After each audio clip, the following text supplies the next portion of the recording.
Perpres 54, era Perpres 54 begitu ya.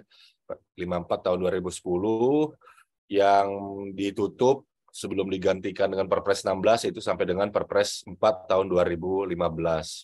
Ya, didorong dengan niatan modernisasi pengadaan barang jasa pemerintah, maka hadirlah e-purchasing dengan menggunakan katalog elektronik. Sekarang sudah berkembang untuk yang sektor yang cenderung ke arah retail begitu ya, sebagaimana di pasal 1 angka 54 Perpres 12 2021, e-purchasing itu muncul dengan toko daringnya gitu kan, ada definisi toko daring di pasal 1 angka 54. Nah, tapi fokus kita, kalau toko daring kita bermitra bersama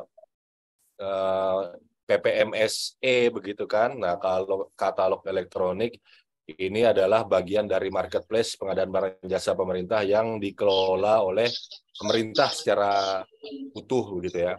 Nah, dalam proses pengadaan barang jasa melalui katalog elektronik itu terdiri dari 3 segmen, di mana segmennya adalah katalog nasional, katalog sektoral, dan katalog lokal. Nanti kita akan lihat itu. Pada prinsipnya Bapak Ibu yang saya hormati, kalau untuk berbicara dengan katalog elektronik ya, pengadaan dengan katalog elektronik, ya sama sih dengan metode pemilihan penyedia yang lainnya, ujung-ujungnya menghadirkan barang jasa begitu ya. Nah, kalau jasa makelar tiket itu masuk di apa itu Pak Rangga? Apakah masuk ke jasa lainnya atau masuk ke jasa konsultan itu? Jelas Ya, berjasa, Pak C. jelas berjasa ya, karena bisa menghantarkan dari satu titik A ke titik B, cuman nilainya plus-plus begitu ya. Nah, pada prinsipnya kalau kita berbicara value for money, di pasal 4 huruf A itu sudah dijelaskan bahwa ada tiap uang yang dikeluarkan oleh pemerintah itu tepat begitu ya, dari aspek kualitas, kuantitas, waktu, biaya, lokasi, dan penyedia.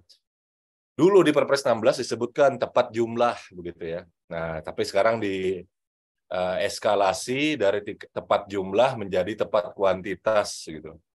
Nah, makanya pasal 1 angka 54 Perpres yang baru itu muncul toko daring gitu ya. Nah, ini semakin kalau kita lihat ada perluasan makna begitu antara tepat jumlah menjadi tepat kuantitas ya.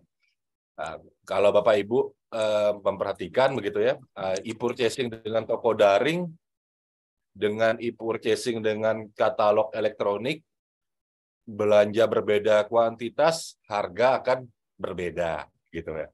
Makanya kalau kita perhatikan pembuatan penulisan perubahan frase dalam pasal 4 huruf A di Perpres Pengadaan mengubah jumlah menjadi kuantitas gitu ya.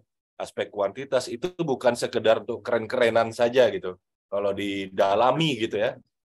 Karena di sini ada skala belanja gitu. Nah, skala belanja ini kalau kita coba kaitkan dengan strategi pengadaan itu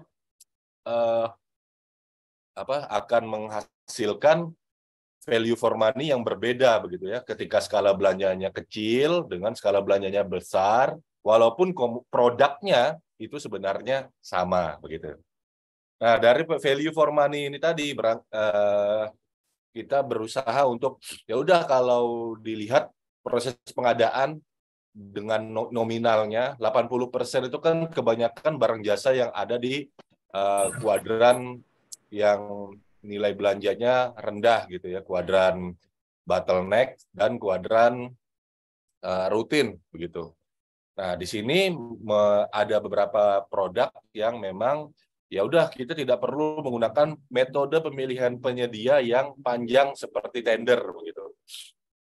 Nah, dengan demikian dihadirkanlah proses-proses katalog yang baru begitu ya, dengan penyelenggara regulasi-regulasi yang sebagaimana tampak pada layar, dilengkapi dengan surat-surat edaran begitu ya. Sebenarnya surat edarannya juga bukan menyampaikan suatu hal yang baru begitu ya. Tapi ini saya mau tapi biasanya walaupun bukan satu hal yang baru, tapi surat edaran ini ya berusaha untuk mendorong supaya ada muncul awareness terhadap e-purchasing begitu. Kadang-kadang e-purchasing ini Bapak Ibu seringkali bagi orang-orang yang tidak amanah begitu ya, itu dianggap sebagai sesuatu yang mengganggu begitu. Saya ada ketemu beberapa hari yang lalu begitu ya, itu ada yang konsultasi begitu ya. Ini kepala pimpinan saya ya mengeluarkan surat begitu kan, bahwa pengadaan tidak wajib melalui katalog. Loh, ini agak kontradiktif begitu ya. Nah, padahal sebenarnya dibuatnya kebijakan, dihadirkannya katalog elektronik ini itu sebenarnya untuk mempermudah lawang. Kalau kita dikasih mudah, kenapa harus pakai cara yang susah begitu ya. Nah, jadi tujuan dari webinar kali ini ya, kita menyadari bahwa adanya eskalasi dari nilai strategis e-purchasing begitu. Jadi ada berbagai macam surat edaran begitu ya. Kalau kita mau detailkan ya. Kemudian ya di sini kita lihat ya, eskalasi katalog elektronik di era Perpres 16 ini kalau berdasarkan segmennya itu membagi menjadi 3 bagian besar, 3 klaster besar katalog gitu ya. Ada yang katalog yang dikelola oleh LKPP, itu adalah katalog elektronik nasional, ada katalog elektronik sektoral dikelola oleh kementerian lembaga, ada katalog elektronik lokal begitu. Dengan definisi katalog sebagaimana diungkap di pasal 1 Perpres Pengadaan Barang Jasa Pemerintah di bagian ketentuan umum, ini adalah prinsipnya ya adalah sebuah sistem begitu ya untuk memfasilitasi pengadaan barang jasa dengan berbagai macam atribut-atribut yang informasinya bisa diakses sejak awal. Dengan demikian akan memangkas proses pemilihan penyedia. Ya, kalau kita lihat di pasal 38 Perpres Pengadaan Barang Jasa Pemerintah, ya memang untuk e-purchasing ini tadi itu hanya berlaku untuk produk-produk yang barang, konstruksi, dan jasa lainnya. Jasa konsultansi karena kekhususannya yang menggunakan olah pikir tidak tersedia melalui e-purchasing dengan katalog dan toko daring. Ya, jadi kita fokus untuk katalog elektronik, tapi kalau kita fokus dengan katalog elektronik untuk barang, konstruksi, dan jasa lainnya, itu juga bukan berarti kita sebenarnya dengan diekskludkannya ya jasa konsultansi, jenis jasa konsultansi, bukan berarti katalog elektronik itu kekurangan produk begitu. Produknya banyak sekali, ada 1 juta lebih saat ini. Ini sebenarnya memudahkan Bapak Ibu ya mencari pilihan.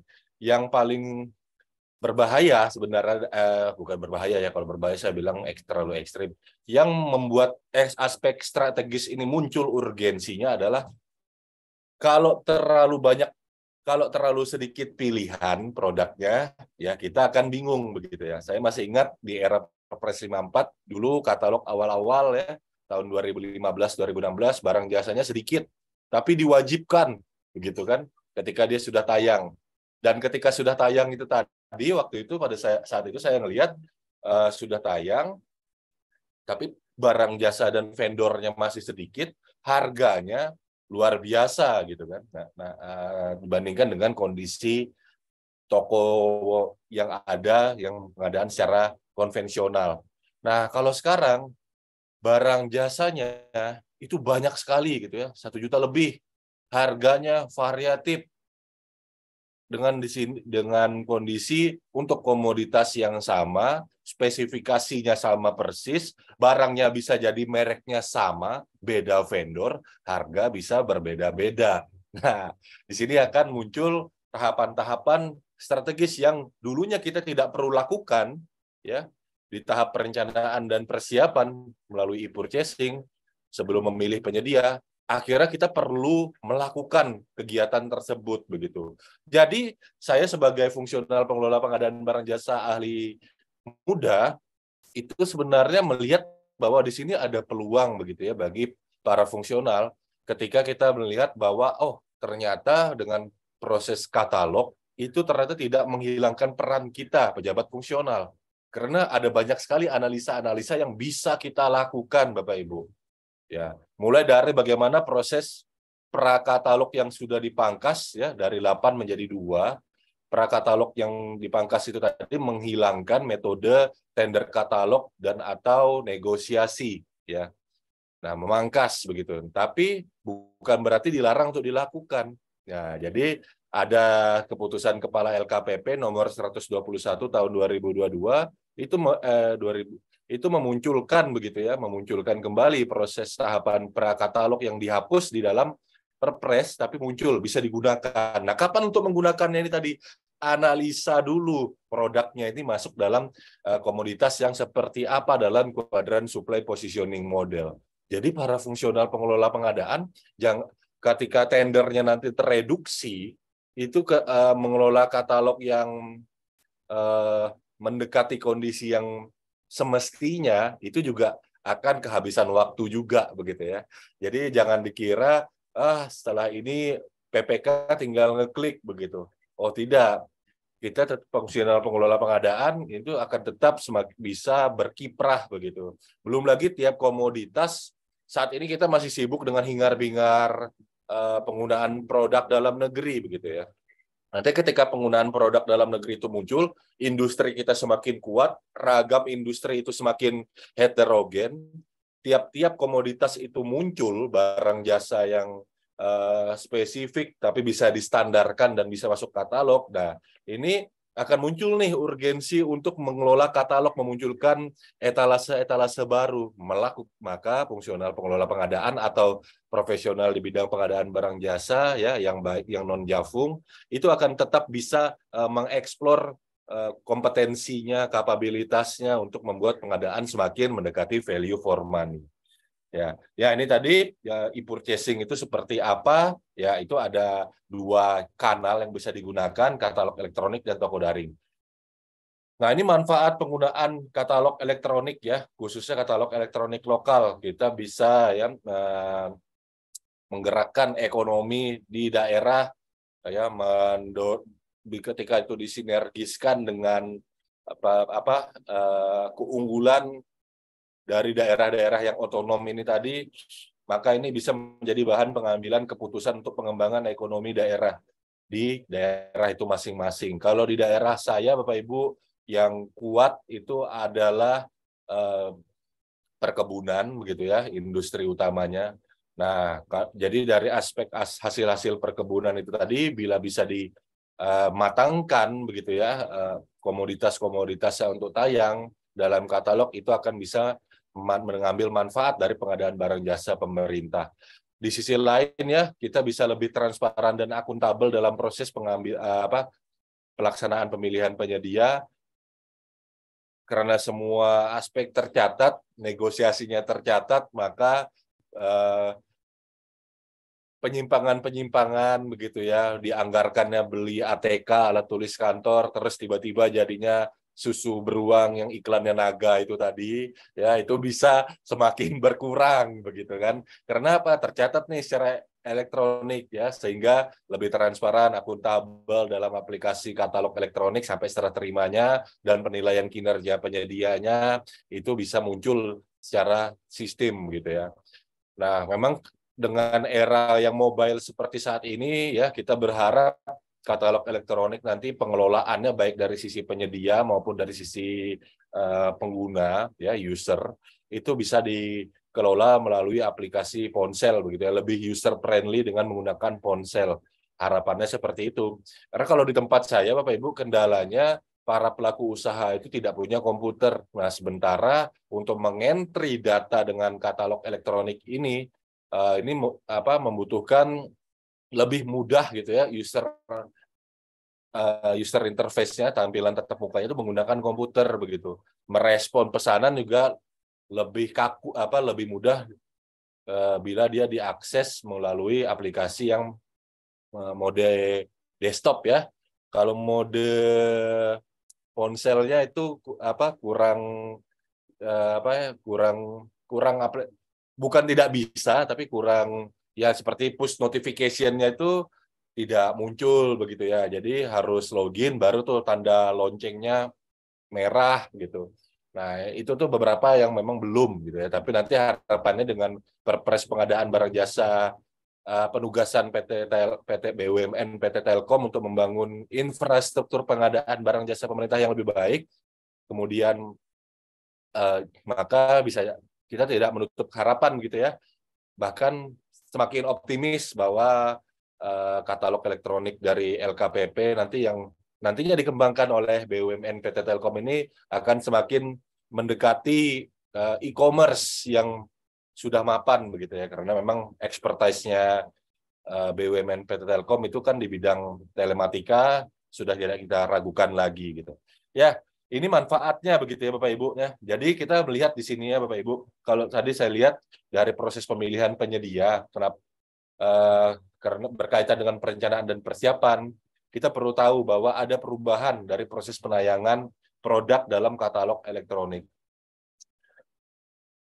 Rohnya katalog elektronik ini ya meminimalisir tender. Tadi saya sudah sampaikan, ke depan ya kita akan lebih banyak berorientasi pada katalog elektronik begitu. Surat Kepala LKPP menegaskan demikian juga begitu. Bahkan jauh sebelum itu tadi sudah saya sampaikan bahwa di pasal 38 ayat 1 huruf A, e-purchasing menjadi yang teratas. Di bawahnya baru ada pengadaan langsung, huruf B, penunjukan langsung, tender cepat, barulah tender menjadi jalan terakhir. Tender bukan berarti dilarang ya Bapak Ibu, tapi menjadi jalan terakhir. Karena kita pahami bersama tidak semua hal harus ditenderkan. Tender itu menjadi jalan terakhir ketika ya dalam proses itu tadi karakteristik paket pengadaan itu akan mendapatkan nilai tambah berupa efisiensi bila menggunakan tender gitu ya, atau seleksi gitu ya. Kemudian kalau bisa memang mengurangi biaya, maka kita tidak pakai e-purchasing tapi kita pakai proses tender. Nah, kriteria-kriteria secara umum yang saya coba simpulkan inilah maka kita bisa beranggapan bahwa oh ternyata proses yang untuk melakukan pengadaan barang jasa kalau kita pakai tender itu akan semakin berkurang nih jumlah paketnya begitu ya. Kenapa? Sulit Bapak Ibu mencari barang jasa yang akan semakin efisien, akan mengurangi biaya dengan menggunakan tender karena sudah tersaring duluan di e-purchasing-nya ya. Ya contoh misalkan ya pengadaan komputer gitu ya, komputer atau alat-alat peralatan elektronik kantor begitu. Ya, kita akan sulit begitu melaksanakan dengan tender cepat, dengan tender gitu ya. Karena apa? Barang sudah ada, penyedianya sudah ada, kita tinggal milih. Mau menyaingi nilai tambah dari e-purchasing itu tidak akan bisa kita capai dengan menggunakan tender. Ya.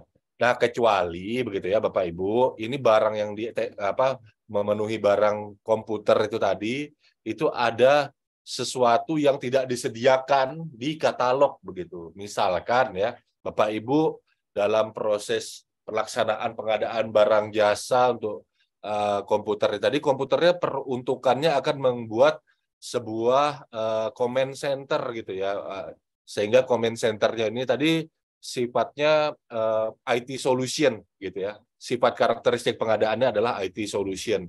Betul bisa dicari tuh ya, misalkan video wall-nya ada di katalog begitu ya, kemudian komputernya ada di katalog, jaringannya, networking-nya ada di katalog begitu ya. Tapi mengintegrasikan semuanya sebagai one stop IT solution ini kita perlu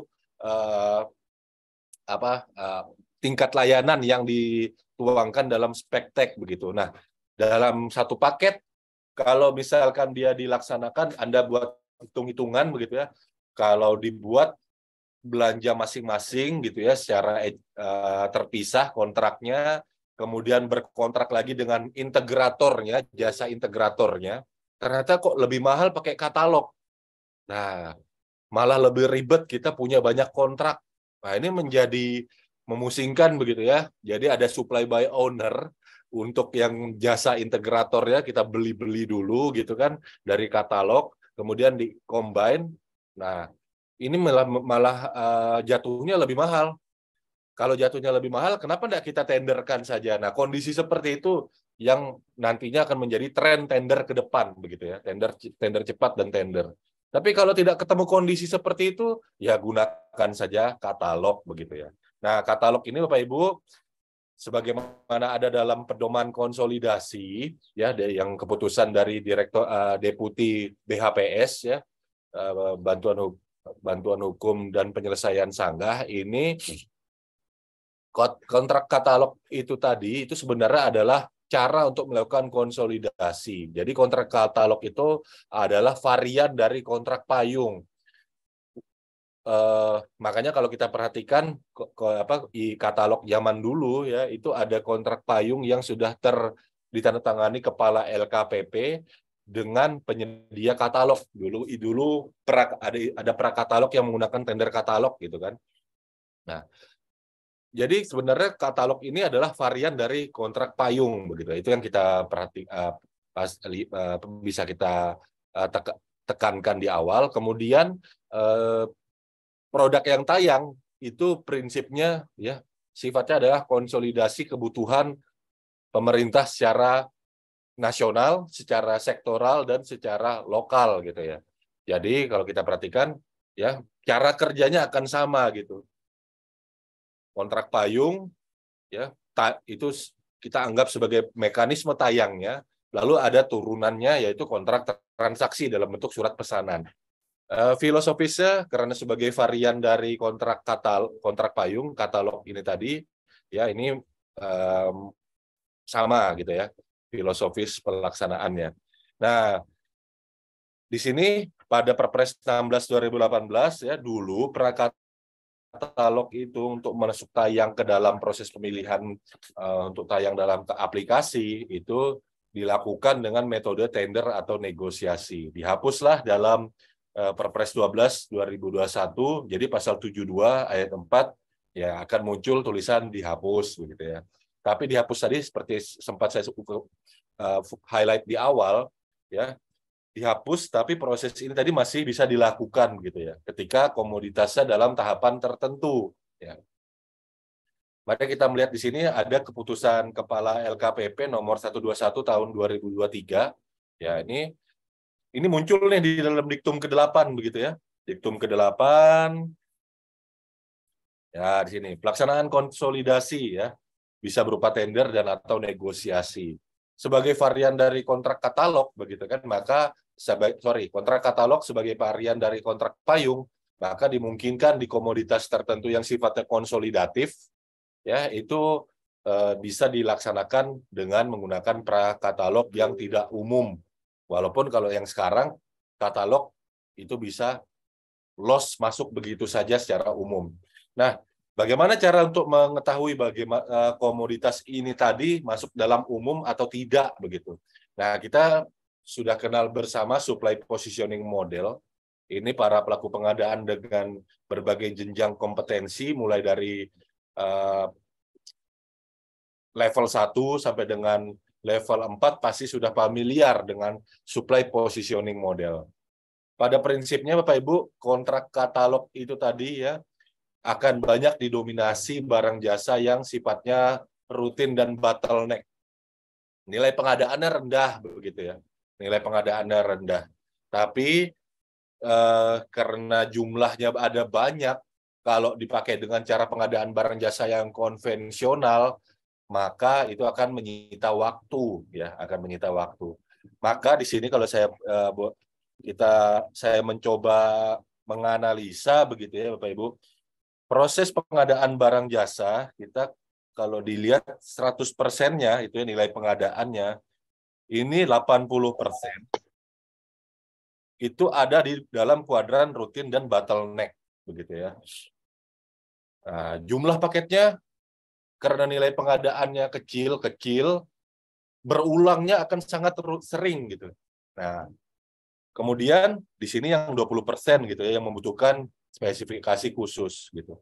Nah, dalam kondisi seperti ini yang perulangannya itu tadi rendah, terutama yang khususnya di rutin, resiko pengadaannya rendah, nilai pengadaannya rendah, jumlahnya ada banyak gitu ya. Ini akan menjadi inefisien kalau kita tidak menggunakan kalau proses katalog tadi itu diberlakukan prakatalog yang pakai tender katalog atau negosiasi. Ya, jadinya terjadi bottleneck yang luar biasa besar tiap awal tahun. Kenapa? Masih prakatalog baru bisa tayang. Makanya pasal 72 ayat 4 dihapus. Tapi dihapus itu tadi untuk mengakomodir yang nilai pengadaan rendah ini tadi, bukan berarti nggak boleh dilakukan yang tinggi. Komoditas yang nilai pengadaannya tinggi. Masih boleh dilakukan. Nah, di sini juga kalau Bapak Ibu menganalisa pada saat perencanaan dan persiapan barang jasanya ini masuk dalam kategori strategik, leverage, ini sudah lampu kuning. Bapak Ibu jangan cuman sekedar percaya dengan harga yang tayang, begitu ya. Harga yang tayang itu adalah harga yang terbaik. Penyedia secara formil, ya, karena penyedia mengisi surat pernyataan bahwa ini adalah harga yang terbaik. Nah, tapi kita perlu analisa dalam ilmu kitab undang-undang hukum perdata, aspek hukum keperdataan itu dikenal dengan buyer beware, resiko ditanggung penumpang kalau bahasa Indonesianya, gitu ya. Prinsip buyer beware ini tadi, gitu kan, sebagai aspek hukum perdata, ya penyedia harus hati-hati. Makanya jangan bingung, jangan heran. Loh Pak, kok sekarang katalog harus negosiasi? Dari dulu, negosiasi itu ada di katalog. Cuman karena dulu seluruh proses pengadaan barang jasa pemerintah di kuadran rutin, leverage, strategik, bottleneck, itu ada prakatalognya. Jadi proses kehati-hatiannya itu tadi sudah tersaring di awal. Nah, kalau sekarang tidak semua pakai prakatalog, terutama yang rutin bottleneck gitu ya, atau leverage dan strategik tapi masuk begitu saja ke katalog. Ya, jadi ini menjadi yang perlu kita perhatikan. Barang jasa yang sifatnya rutin ya, ini contohnya, ini definisinya. Contoh adalah ATK, baterai, jasa sewa mesin fotokopi salah satunya ya. Kemudian barang jasa yang sifatnya leverage ya. Ya, ini seperti komputer, kendaraan dinas begitu ya. Ini masuk dalam aspek yang kalau kita beli kuantitasnya agak banyak begitu ya, ini menjadi leverage gitu. Tapi kalau kuantitasnya kita belinya sedikit, ya ini bisa masuk dikategorikan yang rutin ya. Kemudian ada yang sifatnya bottleneck begitu ya, nilai barang jasanya itu tadi relatif rendah, tapi frekuensi belanjanya rendah juga. Cuman kalau sampai tidak terlaksana, ya itu akan mengganggu operasional, mengganggu begitu ya. Contoh spare part lift begitu ya. Ya ini kalau dia bottleneck nih, lift akan menjadi tidak bisa dioperasionalkan gitu ya. Tapi ya masih bisa naik tangga begitu kan. Nah, jadi tidak resikonya masih ya bisa dibilang relatif relatif tinggi, tapi ya kalau tidak terlaksana pun masih ada substitusi alternatifnya. Nah, ini kemudian ada yang kritikal begitu ya Bapak Ibu. Kalau sampai tidak terlaksana, barang yang bernilai tinggi ini tadi akan berdampak besar bagi operasional pemerintah dalam mencapai tujuannya. Ya, contoh ya kalau untuk yang saya tampilkan di sini satelit begitu ya, tapi kalau kita ambil contoh lagi rumah sakit begitu.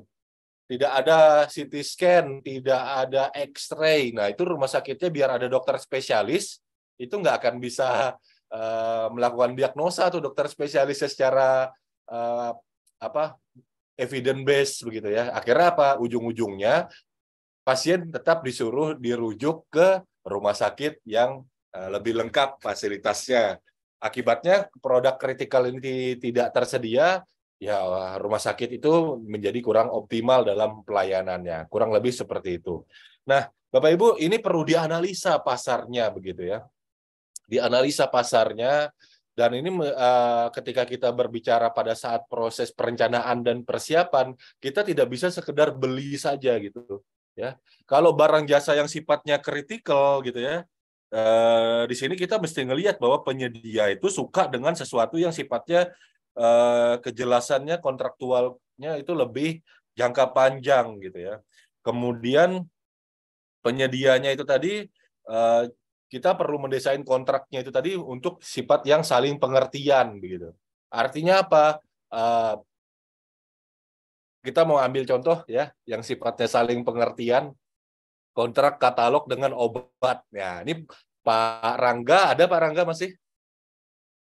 Ini expertise-nya Pak Rangga nih gitu ya. Nah, kan ini banyak saling pengertiannya ya Pak Rangga kalau untuk kontrak katalog yang obat ya. Ketika Oh siap.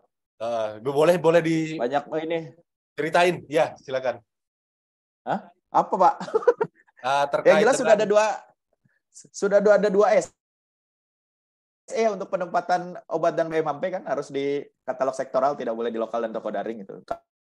betul. Kalau Nah, masalah yang harus banyak sabar dan mengalah, ya itu sudah rahasia umum lah, Pak. rahasia umum ya. Ya, Lanjut. jadi ya begitulah gitu ya pemberlakuannya gitu. Jadi kita perlu merancang ya kalau kita berbicara yang sifatnya kritikal ketika obat ya, contoh komoditas obat dengan kuantitas besar. Nah, ini masuk dalam istilah masih masuk dalam kritikal gitu ya. Kita sangat tergantung, sangat dependen dengan penyedia obat begitu. Maka apa? Desainlah kontrak penyedianya yang mengakomodir peristiwa kompensasi yang fleksibel, yang lentur. Nah, itu contoh gitu ya Bapak Ibu. Nanti kalau kita mau detilkan satu-satu karena waktu saya dibatasi oleh Mas Rangga ya, bukan. Jadi saya bukan tidak mau menjelaskan gitu ya. Tapi nanti kalau mau ngobrol banyak itu nanti di ya minggu depan gitu ya. Nah, jadi di sini Bapak Ibu Minggu depan. respon kita terhadap Kraljic Matrix Supply Positioning Model ini ya bisa diklasterkan berdasarkan bottleneck, strategik dan yang lain-lain. Ini analisa saya, ini contoh ya sifatnya Bapak Ibu, bukan berarti ini seperti tukang obat ya, saya bukan jadi tukang obat di sini. Maksudnya apa? Lantas karena saya tuliskan seperti ini, lantas ini satu-satunya jalan paling benar, tidak seperti itu begitu ya. Nah, ini contoh cara kita merespon komoditas dalam katalog begitu ya, yang masuk dalam kuadran-kuadran Kraljic Matrix gitu. Nah, pada prinsipnya Bapak Ibu, kalau kita berbicara merespon ini tadi ya, kalau produk yang sifatnya strategik atau bottleneck ya, kalau menurut saya pengelola katalog yang biasanya ada di UKPBJ itu perlu merespon dengan penerapan wajib full SK Kepala LKPP nomor 121/2023 ya. Artinya di situ ada prakatalog yang lebih rigid dalam proses penelahan etalasenya. Kalau yang sifatnya leverage, sifatnya masih dapat. Kalau yang rutin, ya produk yang berkategori rutin, wah ini ketinggalan nih, rutin. Nah, ini full bebas, biarkanlah ya kalau yang rutin biarkanlah pasar yang bekerja. Kita serahkan semuanya pada pasar begitu ya. Nah, jadi di sini ya Bapak Ibu yang perlu kita perhatikan penerapan treatment dari katalog gitu ya. Nah, ketika tim pengelola katalog ini tadi belum siap begitu ya dalam proses simplifikasi proses bisnis katalog ini tadi, artinya barang jasa itu masuk begitu saja tanpa kita ada penyusunan daftar penyedia potensial yang mendekati kondisi ideal, artinya nih betul-betul loss begitu saja masuk karena adanya simplifikasi ya, maka kita dari sisi PPK ini menjadi tanggung jawab penuh nih PPK dan PPTK ya.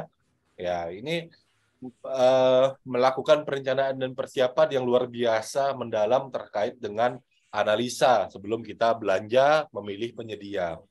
Ya prosesnya memang simple ya, dimudahkan karena kalau memang bisa mudah kenapa harus susah begitu ya. Nah perizinan saja sekarang mudah tapi dibuat berbasis clustering risikonya begitu. Nah di proses katalog sekarang juga dibuat seperti itu begitu ya. Hanya saja memang karena banyaknya komoditas yang ada di Indonesia ya, buku KBKI itu BPS ya yang membuat buku KBKI itu belum updating tuh komoditasnya, tapi sekarang KBLI-nya ya dari sisi lapangan usaha itu tahun 2020 sudah tambah tebal aja begitu ya. Sehingga mau membuat filter di awal ini tadi ya ketika prosesnya ini menjadi hanya pendaftaran dan penayangan, ini kalau menunggu sistemnya sempurna duluan, evolusi produk katalog ini tadi akan menjadi terhambat. Ya, jadi memang saat ini dibiarkan masuk begitu saja. Ibarat kalau ini jaring untuk nangkap ikan gitu ya. Ikan paus pun itu dari sela-sela jaring itu bisa masuk begitu ya. Ekstrimnya saya ngomong begitu. Artinya kalau komoditas bernilai strategis yang tinggi itu mudah masuk begitu kan. Nah, tapi tetap filternya ini ada di pelaku pengadaan. Mari kita pelajari terlebih dahulu, Bapak Ibu, proses penayangan katalog itu ada dua. Ada yang etalasenya tersedia, sudah tersedia, tapi ada juga yang kebutuhannya belum tersedia begitu. Pak Rangga, waktu saya berapa lama lagi, Pak? Masih ada 10 menit kali 2, Pak. Oke. Ya, sukanya diterminkan ya kalau ngomong ya. Membuat saya harus mikir gitu Ya, ya. oke. Oke. Ya. Ya. Ya, jadi kebijakan baru dalam etalase katalog ini tadi ya membagi jadi dua jenis gitu ya. Ada yang kondisi pelaku usaha sudah langsung bisa berpartisipasi. Ini masuk dalam kategori produk-produk yang sifatnya dia rutin gitu ya. Nah, kuadran rutin ya, alat tulis kantor ya, kemudian jasa kebersihan itu sudah dibuat default, sudah ada oleh LKPP.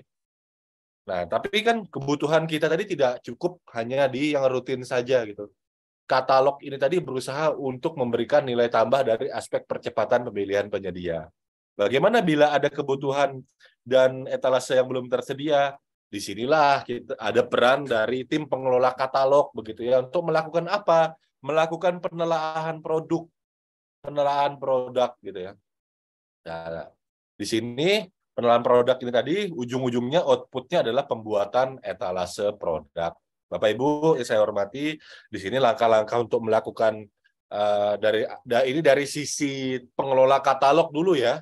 Jadi Bapak Ibu nanti ketika sebagai user itu akan melihat kebinekaan tunggal ika begitu ya dalam proses katalog. Kok di katalognya pemerintah provinsi X jumlah etalasenya banyak sekali, kok di tempat saya sedikit begitu ya. Nah, itu bergantung dari kapabilitas kemampuan tiap-tiap pengelola katalog yang ada di UKPBJ begitu ya. Strategi pengadaan tiap organisasi itu sangat majemuk dan tidak bisa dipukul satu rata satu sama lain. Kapabilitasnya beda-beda juga gitu. Kalau yang punya jafungnya berlebih begitu ya, terutama kalau yang saya ambil contoh nih yang tidak jauh gitu ya, itu di beberapa pemprov, terutama pemprov induknya saya nih, Pemprov Kaltim, itu sudah, kalau saya nggak salah dengar gitu ya, dari informasi dari Pak Buyung, beliau salah satu fasilitator LKPP, beliau juga kepala biro UKPBJ Provinsi Kaltim gitu. Kalau saya terakhir ngobrol awal tahun kemarin itu sudah triliunan tuh belanja di katalognya. Etalasenya ada banyak begitu ya. Nah,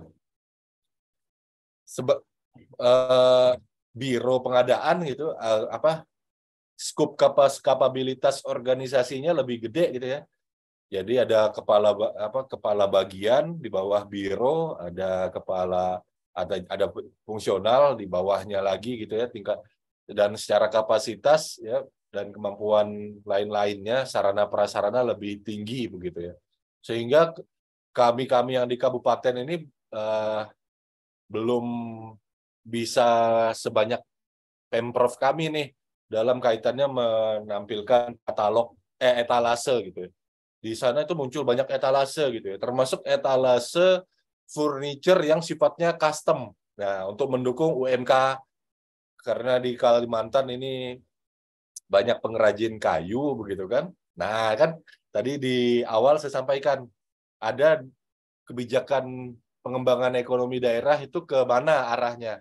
Nah, di sini dibuat tuh katalog, dan katalognya itu didesain gitu ya.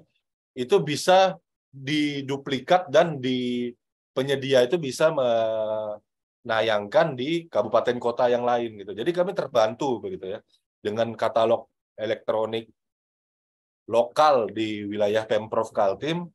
Itu penyedia yang tayang di situ itu bisa berjualan bukan hanya di lingkup Pemprov Kaltim tapi bisa di kabupaten kota lain gitu ya, khususnya di bawah Provinsi Kaltim. Jadi sefleksibel itu desain sebuah katalog, bisa sangat di custom. Yang penting telahan atau kajian dalam proses inisiasi pencantuman barang jasa untuk desain etalase itu betul-betul ada orang yang khusus membidangi hal tersebut, yang melakukan penulisan kajian-kajian pasarnya seperti apa, begitu ya. Makanya di sini ada penilaian produk ini ya membahas masalah persyaratan pencantuman barang jasa, termasuk di dalamnya tadi kategori produk beserta atribut spesifikasi teknis yang berkaitannya dengan KBKI, klasifikasi baku komoditas Indonesia. Saya ada menulis buku tentang pemaketan menggunakan KBKI, itu terbit tahun lalu, dan ini sangat relevan sekali begitu ya ketika kita membuat pemaketan ya. Etalase ini kan pada prinsipnya pra pemaketan gitu ya. Pola pikirnya bisa dipakai di situ begitu. Nah, dan ini juga saya bahas nanti di minggu depan begitu ya di Makassar begitu, di acaranya yang diselenggarakan oleh KM Partner. Nah, komoditas-komoditas ini tadi gitu ya, ini akan menjadi bagian dari penilaian produk. Nah, jadi nanti ini ada beberapa bab yang nanti dirancang oleh pengelola pengadaan sebelum dia tayang dan bisa diisi oleh penyedia. Ada bab 1, bab 2, bab 3, dan bab 4. Nanti Bapak Ibu bisa lihat semakin detail, maka akurasi produk yang tayang oleh penyedia itu akan semakin bagus. Karena apa? Nanti dari sistem ya, dari sistem nanti kalau kita lihat di sini ya Bapak Ibu, penyedia itu kalau mau nayangin produk ya dia kan masuk ke dalam etalase nih. Nah, etalase ini nanti sudah difilter nih kebutuhan-kebutuhannya ya. Nanti kelas harganya masuk apa? Nasional, apakah produknya di PDN, apakah produknya ini dapat di override, apakah ada yang perlu menggunakan stok dulu, margin harganya seperti apa, kemudian nanti tayangnya butuh persetujuan produk dulu apa tidak, nanti dalam proses pelaksanaan pada proses pemilihan penyedia oleh PPK, ini ada negosiasinya apa tidak, begitu ya. Ada persetujuan distributor, artinya dia dari sistem manajemen rantai pasoknya, ini dia sudah sebagai sebagai prinsipal apakah menyalurkan barang jasa itu tadi melalui distributor apa tidak begitu ya. Contoh yang perlu itu seperti obat itu tadi gitu ya. Dan seterusnya ya. Nah, ini apakah dimungkinkan adanya duplikat begitu. Jadi dalam satu pemesanan itu produk yang sama berulang kali dipesan dengan kuantitas berbeda, baik karena kebutuhan waktu atau kebutuhan penggabungan hasil konsolidasi. Nah, ini dimungkinkan apa tidak? Nah, ini nanti pengisiannya ya, ini berdasarkan dokumen hasil telaah. Kalau mau dia sistemnya menggunakan keputusan Deputi 121/2023, berarti ini menggunakan hasil tender katalog yang kontrak payung atau proses negosiasi seperti keputusan Deputi 121 tahun 2023. Nah, jadi pendekatan treatment tiap produk yang tayang ini tadi kalau dikelola dengan baik ya, maka ini akan menghasilkan treatment yang berbeda ketika satu etalase dengan etalase yang lain itu di UKPBJ yang berbeda itu akan tayang begitu ya. Walaupun nama etalasenya sama, bisa jadi sama, belum tentu treatment cara belanjanya akan berbeda sama gitu ya. Bisa jadi akan berbeda-beda. Nah, ketika melakukan proses perencanaan dan persiapan, PPK ini mesti mensounding dulu nih ketersediaan barang jasa di katalog. Disitulah peran fungsional pengadaan seperti saya dan Pak Rangga kan dominan menganalisa katalog ini tadi, mentranslatekannya dengan kebutuhan Bapak Ibu begitu ya. Oke, Bapak Ibu, di sini ya saya akan masuk ke bagian terakhir dari paparan saya. Ini bagaimana melaksanakan pengadaan melalui e-purchasing. Prinsipnya pembuatan paket ya, ketika katalog itu sudah tayang produknya, ya kita mulai dari memilih RUP, mengisi informasi KL perangkat daerah, baru mengisi form data PPK pembeli, kemudian mengisi informasi daftar produk, lalu proses paket gitu ya. Proses paket di sini dilaksanakan pejabat pengadaan, kemudian juga untuk nilai sampai dengan 200 juta ya, kemudian Untuk PPK sendiri juga yang melakukan ketika nilainya di atas 200 juta. Di situ ada proses negosiasi begitu ya. Nah, di sini negosiasi harga ini bisa dilakukan dengan menggunakan salah satu informasinya adalah referensi harga yang disediakan fiturnya oleh fitur riwayat harga transaksi penyedia. Hanya saja saya coba bolak-balik buka ya fitur ini tadi sepertinya saya masih belum ketemu nih apakah harus dalam proses karena belum melakukan transaksi begitu ya. Nah, apakah ini sudah pada saat paket sudah jadi? Kalau ngelihat dari tampilan yang ada, memang sepertinya ini di saat produknya sudah jadi kita cek melihat begitu ya.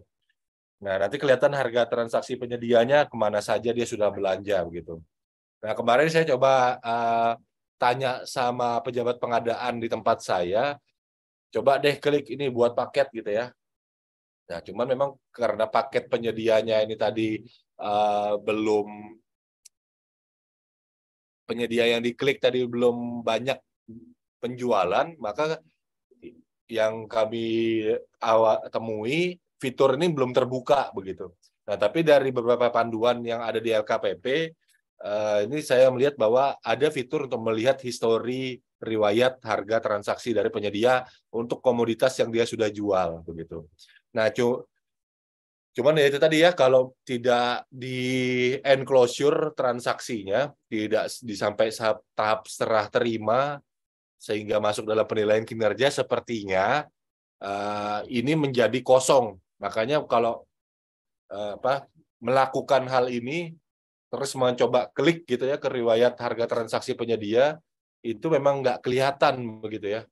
Nah, kenapa kok saya ngambil kesimpulan seperti ini? Karena saya punya akun pengelola katalog. Saya coba nih bandingkan.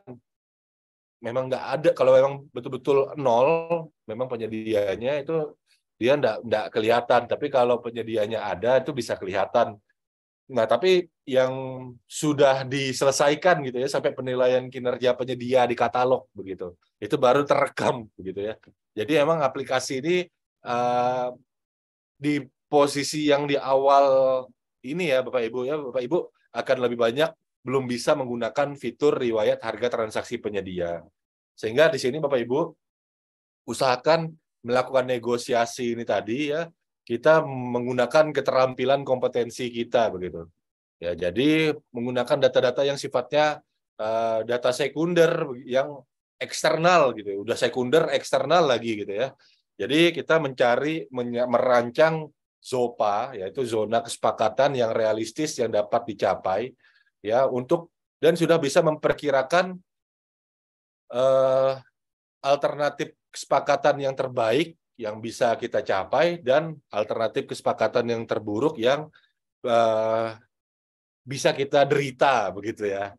Karena apa Bapak Ibu? Ya, bagi kita gitu ya, yang terbaik bagi kita itu terburuk bagi penyedia begitu ya. Ya, sama tuh seperti kayak misalkan tuh ya, kalau orang-orang ngelihat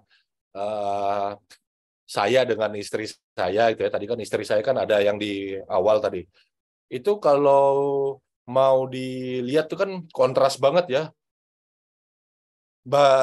Saya hitam gini ya, bukan hitam putih, tapi putihnya putih tua Bapak Ibu gitu ya. Nah, kalau istri saya kan memang putih banget gitu ya, bening gitu ya.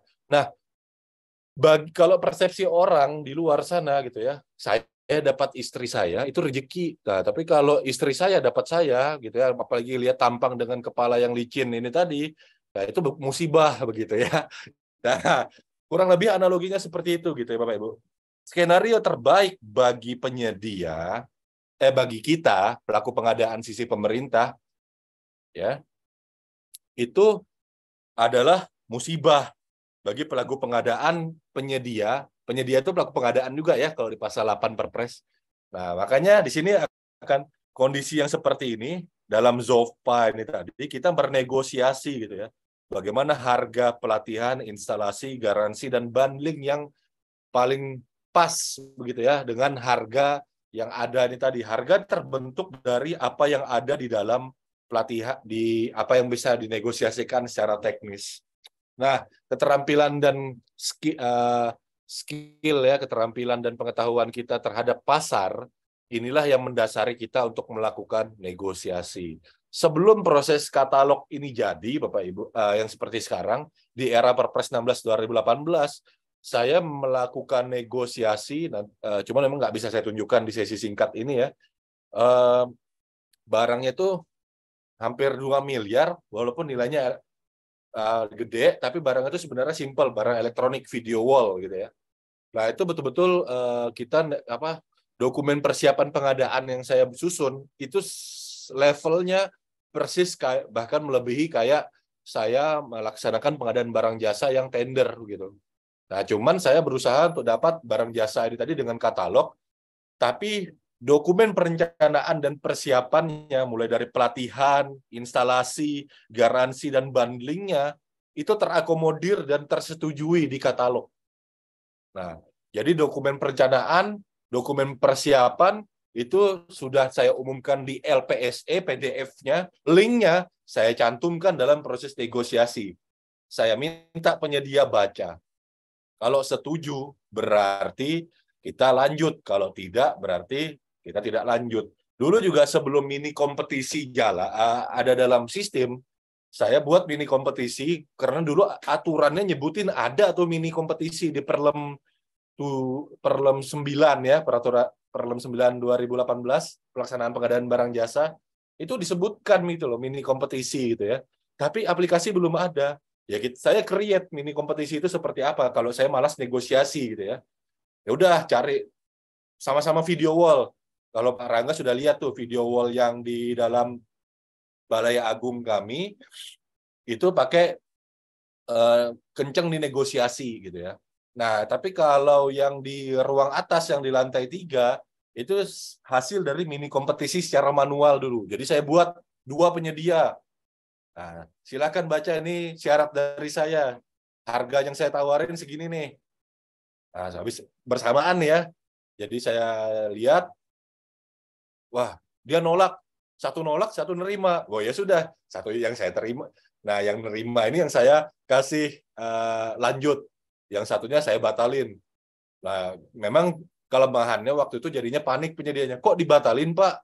Ya, ada yang setuju dengan harga saya kok. Ngapain saya repot gitu kan. Nah kalau sekarang kalau dulu ketika saya buat mini kompetisi secara manual seperti itu saya dokumentasikan manual begitu ya. Reportnya. Nah, kalau sekarang sudah ada aplikasinya, enak.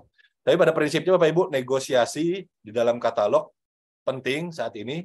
Lalu mini kompetisi kalau Bapak Ibu tidak mau pakai negosiasi gitu ya.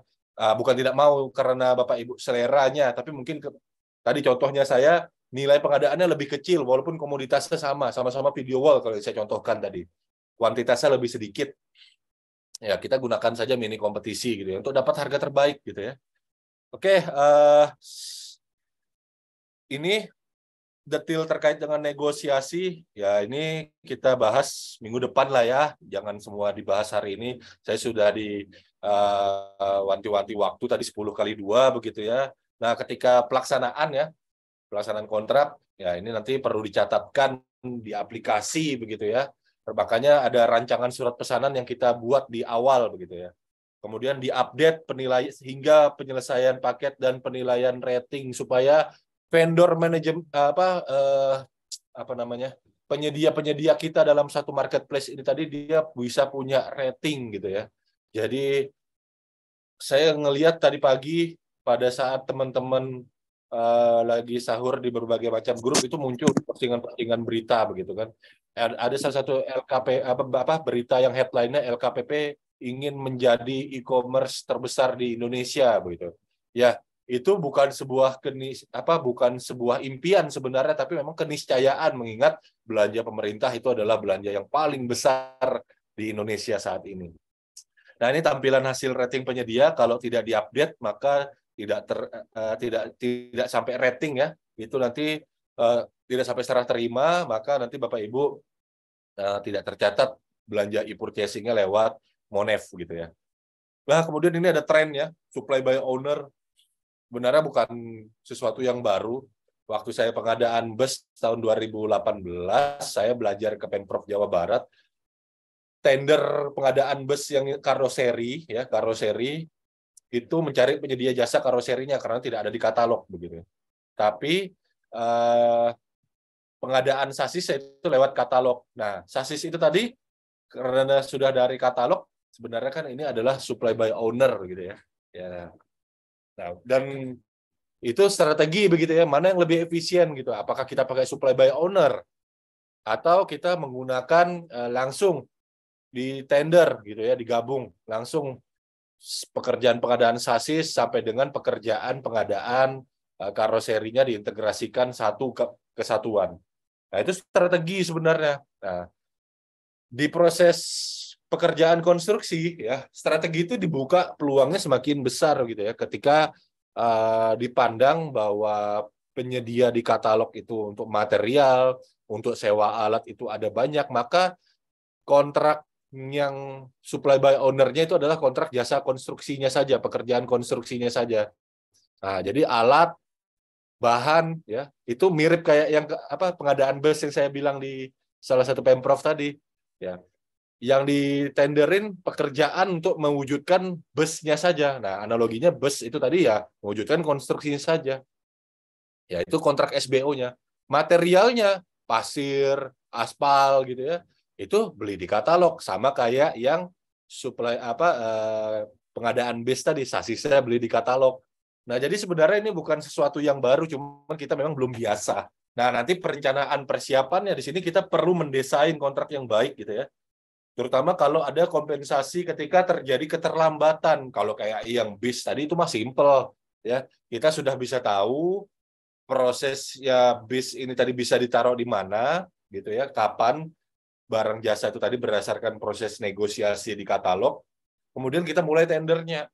Nah, karena dia prosesnya itu tadi tidak iteratif gitu ya, tidak rekursif, jadi itu kompensasinya tidak terlalu banyak. Tapi kalau di katalog pekerjaan konstruksi, material, bahan, alat, gitu ya. Nah, ini kita perlu ngelihat nih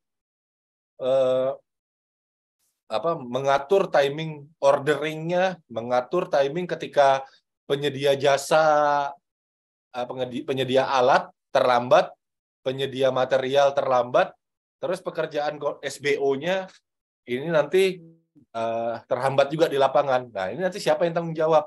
Ya, begitu ya kurang lebihnya. Nah, kemudian kalau dibalik lagi begitu ya, penyedia material, penyedia alat sudah siap kirim barang nih, sudah siap deploy, sudah siap delivery gitu ya. Tapi ternyata penyedia pekerjaan konstruksinya yang supply by owner-nya belum sampai ke tahap itu karena ada keterlambatan. Nah, ini kan berarti ada lead time yang tidak terlaksana nih. Nah, ini bisa jadi biaya untuk berkoordinasi gitu ya, manajemen fee, atau biaya untuk nampung misalnya kalau dia semen semen lagi aspal hot ready mix gitu ya, hot mix. Nah, itu kan dia jadi perlu disimpan lebih lama di gudangnya dia. Nah, ini kan jadi facility fee gitu kan. Nah, ini jadi biaya lagi begitu kan. Nah, atau ketika dari aspek manajemen rantai pasoknya, biaya order ini ada banyak banget begitu ya, sehingga perlu ada perubahan harga karena suplainya lebih sedikit daripada berbanding dengan permintaan. Nah, ini juga akan jadi negosiasi yang alot, sehingga ketika kita merancang supply by owner kontraknya, kita perlu perhatikan potensi risiko seperti ini. Nah, kalau di awal mungkin saat ini ya kalau di awal tahun mungkin kemungkinan itu tidak terjadi gitu. Jadi mungkin kontrak yang sifatnya SBO ini tadi cocok ke kapan? Di awal-awal tahun. Ya. Kalau pas sudah bersaing dengan kondisi tender seperti sekarang, hati-hati gitu ya. Kemungkinannya gitu. Anda harus bisa punya kepekaan terhadap risiko gitu ya. Ya, oke. Baik Bapak Ibu, di kesimpulan Pak C, 3 menit lagi. 2 menit lagi Pak C. Ya, siap. Terima kasih. Ya, ini kesimpulannya Bapak Ibu. Katalog Bapak Ibu ya. Ini bisa untuk meningkatkan pelayanan publik dengan percepatan. Kita bisa menyederhanakan, bisa mereduksi jumlah-jumlah aktivitas yang kita perlu lakukan gitu ya dengan proses tender gitu ya. Kenapa? Ya dengan proses tender kita perlu berkoordinasi dengan pihak Pokmil ya, kita harus rebutan jatah gitu ya, karena Pokmil biasanya bersamaan dengan paket-paket yang lain. Nah, di sini kita bisa langsung begitu ya melaksanakan proses pemilihan penyedia.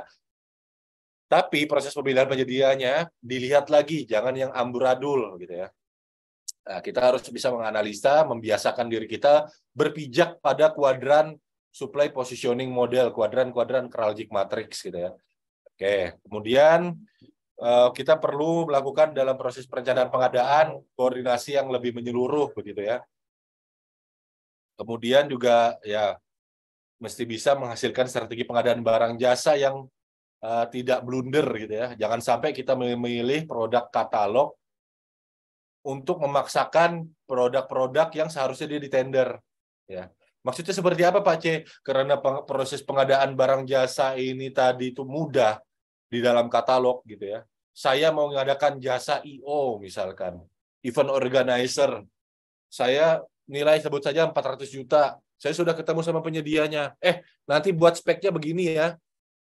Nah, terus tayang deh khusus untuk saya, tidak terstandar, tapi spesifik tailor made gitu ya, khusus untuk saya nih gitu ya. Tayang di katalog ya, itu mah cuman ngakal-ngakalin kemudahan dalam katalog aja gitu ya, menghindari tender gitu. Jadinya katalog terselubung. Nah, ini harus hati-hati ya, terutama terkait dengan kemampuan merumuskan pelaksanaan katalog.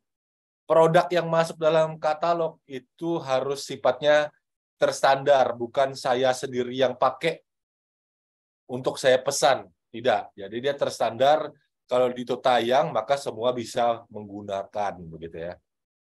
Kalau yang ada kebutuhan khusus seperti jasa I.O. itu tadi, jasa I.O. yang sudah satu paket, sudah bundling begitu ya. Nah, dalam satu jenis produk itu kan nggak mungkin bisa dipakai orang lain gitu ya. Tapi kalau jasa I.O., misalkan di dalam jasa I.O. itu ada MC, ada pembangunan panggungnya dengan luasan sekian-sekian, sudah terstandar, penyediaan souvenir. Nah, itu ala carte atau prasmanan bisa dipilih. Nah, itu sifat katalog begitu ya. Tapi kalau sudah bundling, tiga-tiganya dah include, sesuai banget dengan kebutuhan Anda, nah itu bukan barang jasa yang sebenarnya cocok dengan katalog, tapi mungkin cocoknya ya di katalog di tender gitu ya. Makanya untuk merumuskan ini tadi ya, SDM harus cukup, infrastruktur ya harus optimal. Saya ngelihat katalog sekarang untuk katalog daerah itu luar biasa lambat sekali. Infrastruktur kita juga memang belum memadai begitu ya. Semoga dengan kerjasamanya bersama penugasan BUMN PT Telkom berdasarkan Perpres itu bisa bukan menjadi masalah lagi ke depannya. Demikian Bapak Ibu ya, ini kesimpulan paparan dari saya.